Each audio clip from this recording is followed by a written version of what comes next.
Kumusta mga kaibigan? Sana nasa mabuti kayong kalagayan. Ating pag-uusapan ang brutal na knockout ni Magsayo kay Isaac Aguilar. Bago ang lahat, intro muna tayo mga kaibigan.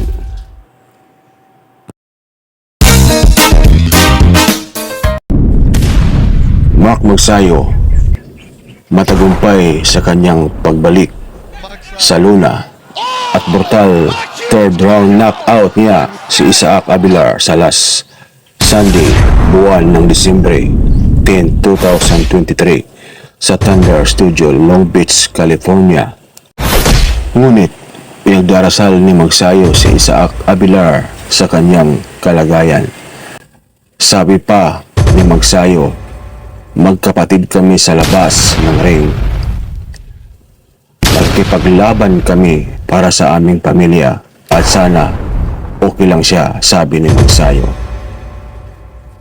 Talagang ipinakita ni Magsayo sa buong mundo ang tunay na isang mandirigma sa ibabaw ng luna na may puso, isip, salita at sagawa. Hanggang dito na lang. Maraming salamat mga kaibigan.